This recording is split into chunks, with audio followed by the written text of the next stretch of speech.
ശ്രീ ശങ്കുട്ടി ദാസ്, സാധാരണ ഉപതെരഞ്ഞെടുപ്പുകളിലൊക്കെ BJP ബന്ധമാർക്ക് എന്നുള്ളതാണ് ഇതുപോലെയുള്ള ഘട്ടങ്ങളിൽ മുഖ്യ വിവാദ വിഷയമായി വരാറ്. എനിക്ക് തോന്നുന്നു നിലമ്പൂരിൽ നിങ്ങൾ അത്ര പ്രധാനപ്പെട്ട ശക്തിയല്ല, സ്റ്റേക്ക് ഹോൾഡർ അല്ല എന്നുള്ളതുകൊണ്ടായിരിക്കും ഇപ്പോൾ ജമാഅത്തെ ഇസ്ലാമിയുടെ വെൽഫെയർ പാർട്ടിയുടെ വോട്ട്, PDPയുടെ വോട്ട്, ഇനിയിപ്പോൾ ഹിന്ദു മഹാസഭയുടെ വോട്ട്. ഹിന്ദു മഹാസഭയ്ക്ക് വോട്ടുണ്ടോ എന്ന് എനിക്ക് അറിയില്ല കേട്ടോ. എന്തായാലും ഹിന്ദു മഹാസഭയുടെ തലക്കെട്ട് കെട്ടിയ ഒരു ചങ്ങാതി ഒക്കെയുടെ ഫോട്ടോയൊക്കെ എന്തായാലും വരുന്നുണ്ട്. അപ്പോൾ ഇതൊക്കെയാണ് ഇപ്പോഴത്തെ മുഖ്യ ചർച്ചാ വിഷയം. നിങ്ങൾ ഈ തെരഞ്ഞെടുപ്പ് കോൺടെക്സ്റ്റിൽ നിന്ന് ഔട്ടായോ? നോക്കൂ, യഥാർത്ഥത്തിൽ രണ്ട് മുന്നണികളും അവരുടെ തനിനിറം പ്രദർശിപ്പിച്ചതോടുകൂടി ഈ തെരഞ്ഞെടുപ്പിൽ ഞങ്ങളുടെ പ്രസക്തി വർദ്ധിച്ചിരിക്കുകയാണ് എന്നാണ് എനിക്ക് തോന്നുന്നത്. യഥാർത്ഥത്തിൽ മതേതരത്വത്തിലും ജനാധിപത്യത്തിലും മതനിരപേക്ഷ മൂല്യങ്ങളിലൊക്കെ വിശ്വസിക്കുന്ന ആളുകൾക്ക് ഈ നിലമ്പൂർ തെരഞ്ഞെടുപ്പിൽ ഒരു വോട്ടുണ്ടെങ്കിൽ അവർക്ക് കൊടുക്കാവുന്ന ഏക വോട്ട് BJPക്ക് മാത്രമായി മാറിയിരിക്കുകയാണ്. കാരണം മറ്റ് രണ്ട് കൂട്ടരും തങ്ങളുടെ രാഷ്ട്രീയ ആവശ്യങ്ങൾക്ക് വേണ്ടി ഏതു മതവർഗീയ പ്രസ്ഥാനത്തോടും വിട്ടുവീഴ്ച ചെയ്യാൻ ഞങ്ങൾക്ക് യാതൊരു ആശയപരമായിട്ടുള്ള ബുദ്ധിമുട്ടും ഇല്ലെന്ന് വ്യക്തമാക്കി കഴിഞ്ഞിരിക്കുകയാണ്. ഇപ്പോൾ CPM PDPയുമായിട്ടും ഹിന്ദു മഹാസഭയുമായിട്ടും സഖ്യം ഉണ്ടാക്കുന്നുണ്ട്. കോൺഗ്രസ് ആണെങ്കിൽ ജമാഅത്തെ ഇസ്ലാമിയായിട്ട്. ഇതിൽ ആരാണ് മോശം, ആരാണ് നല്ലത്, അങ്ങനത്തെ ഒരു ക്വസ്റ്റ്യൻ തന്നെ ഇല്ല. Good communalism, bad communalism. നിങ്ങൾക്ക് അനുകൂലമായിട്ടൊരു വർഗീയ ശക്തികൾ പ്രവർത്തിക്കുമ്പോൾ അവർ നല്ല വർഗീയ ശക്തികളും, നിങ്ങൾക്ക് എതിരായി നിൽക്കുന്ന സമയത്ത് അവർ മോശം വർഗീയ ശക്തികളൊന്നുമില്ല. ജമാഅത്തെ ഇസ്ലാമി എന്താണ്? മൗലാന മൗദൂദിയുടെ ഹുക്കുമത്തെ ഇലാഹി, ദൈവരാജ്യ സ്ഥാപനത്തിന് വേണ്ടി സ്ഥാപിക്കപ്പെട്ടിട്ടുള്ള സംഘടനയാണ് ജമാഅത്തെ ഇസ്ലാമി.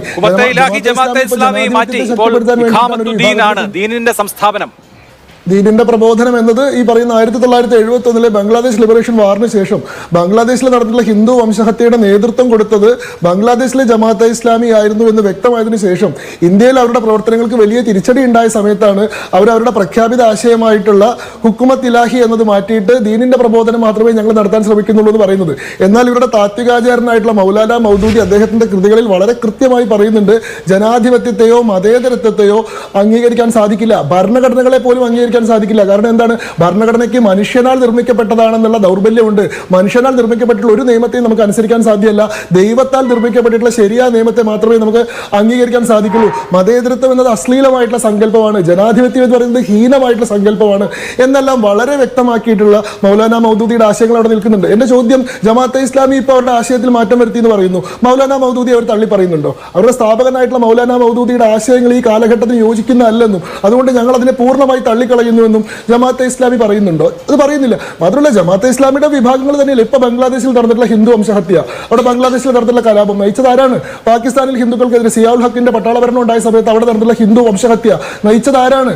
ഇതെല്ലാം ജമാഅത്തെ ഇസ്ലാമിയാണ്. ഇന്ത്യയുടെ പ്രത്യേക സാഹചര്യത്തിൽ അവർക്ക് അങ്ങനെ പ്രവർത്തിക്കാൻ കഴിയാത്തത് കൊണ്ട് ഇവരുടെ ഇന്റലക്ച്വൽ വിങ് ആയിട്ട് മാറി നിൽക്കുന്ന ഒരു അനുകൂല സാഹചര്യം ഉണ്ടാകുമ്പോൾ നാളെ വീണ്ടും ഹുക്കുമത്ത് ഇലാഹിയിലേക്ക് വരാം. PDP ഇപ്പൊ പറയുന്നു പീഡിപ്പിക്കപ്പെടുന്ന ഒരു വിഭാഗമാണെന്ന്. എനിക്ക് മനസ്സിലാവുന്നില്ല.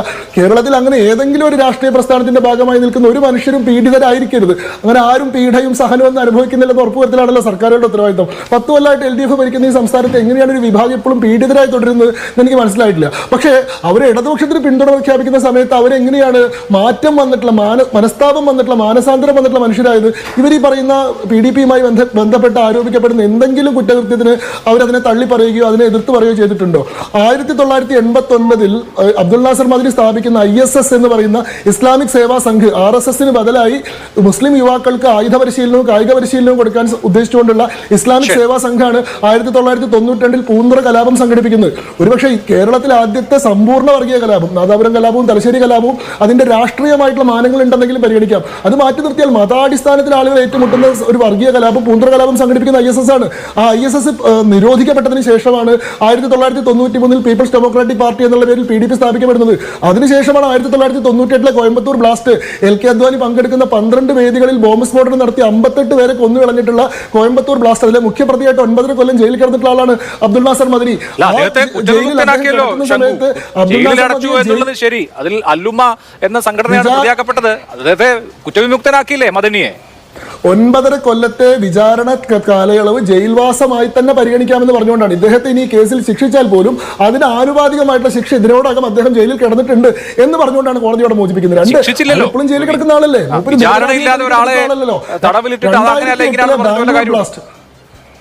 ബാംഗ്ലൂർ ബ്ലാസ്റ്റിലും അദ്ദേഹത്തെ ഞാനതിലൊരു ഇല്ല. പക്ഷേ അദ്ദേഹത്തിന്റെ 2021 അദ്ദേഹത്തിന്റെ ജാമ്യ ഹർജി പരിഗണിച്ച ഘട്ടത്തിൽ ഇന്ത്യയുടെ ചീഫ് ജസ്റ്റിസ് ആയിട്ടുള്ള ശരത് ചന്ദ്ര ബോബ്ഡെ പറഞ്ഞത് a dangerous man is seeking relief on bail conditions എന്നാണ് പറഞ്ഞത്.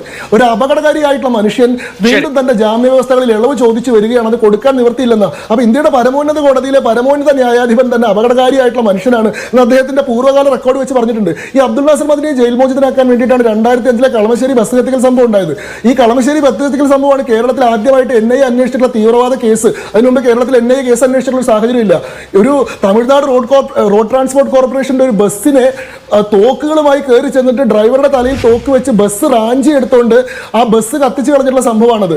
അതിന്റെ ആ കേസിൽ അറസ്റ്റ് ചെയ്യപ്പെട്ടിട്ടുള്ള തടിയന്റെ നസീറിനെ അറസ്റ്റ് ചെയ്ത് വിടുന്നല്ല കേട്ടോ. അയാളെ അറസ്റ്റ് ചെയ്തത് ബംഗ്ലാദേശിലേക്ക് കടന്നപ്പോൾ ബംഗ്ലാദേശിലെ സുരക്ഷാ ഏജൻസികളാണ് അറസ്റ്റ് ചെയ്തത്. മേഘാലയ ബോർഡറിലാണ് ഇന്ത്യക്ക് കൈമാറിയത്. ആ മേഘാലയ ബോർഡറിൽ വെച്ച് കൈമാറിയിട്ടുള്ള ലഷ്കർ ഇ തോയ്ബയുടെ ദക്ഷിണേന്ത്യൻ കമാൻഡറായിരുന്ന തടിയന്നോട് നസീർ അയാൾ ഭീകരപ്രവർത്തനത്തിലേക്ക് വന്നത് ISSലൂടെയാണ്, അബ്ദുൾ നാസർ മദനിയുടെ ഇൻഡോക്ട്രിനേഷനിലൂടെയാണ് അയാൾ തന്നെ പറഞ്ഞിട്ടുണ്ട്. ആ കേസിൽ സൂഫിയ മദനി കളമശ്ശേരി ബസ് കത്തിക്കൽ കേസിൽ മദനിയുടെ ഭാര്യയും പ്രതിയായിരുന്നു. അപ്പൊ ഞാൻ ചോദിക്കുന്നത്, ഇതിന് ഏതെങ്കിലും ഒരു തള്ളി പറഞ്ഞിട്ടുണ്ടോ? 2008 ബാംഗ്ലൂർ ബ്ലാസ്റ്റ് കേസിനെ ഇവർ തള്ളി പറഞ്ഞിട്ടുണ്ടോ? കളമശ്ശേരി ബസ് കത്തിക്കൽ സംഭവത്തെ തള്ളി പറഞ്ഞിട്ടുണ്ടോ? കോയമ്പത്തൂർ ബ്ലാസ്റ്റിനെ തള്ളി പറഞ്ഞിട്ടുണ്ടോ? പൂന്ത്ര കലാപത്തെ തള്ളി പറഞ്ഞിട്ടുണ്ടോ? വർഗീയ പ്രചരണങ്ങളെ തള്ളി പറഞ്ഞിട്ടുണ്ടോ? അതിന്റെ പേരിൽ നാട്ടിൽ നടത്തിയിട്ടുള്ള സംഘർഷങ്ങളെ തള്ളി പറഞ്ഞിട്ടുണ്ടോ? ഇതൊന്നും ചെയ്യാതെ ഇവർക്ക് അനുകൂലമായിട്ട് വോട്ട് ചെയ്യാൻ തീരുമാനിക്കുമ്പോൾ നിങ്ങൾ ഒരു കാര്യം കൂടി ശ്രദ്ധിക്കണം. ഇവിടെ 1998 അബ്ദുൾ നാസർ മദനിയെ അറസ്റ്റ് ചെയ്യുന്നത് EK നായനാരുടെ സർക്കാർ ഭരിക്കുമ്പോഴാണ്.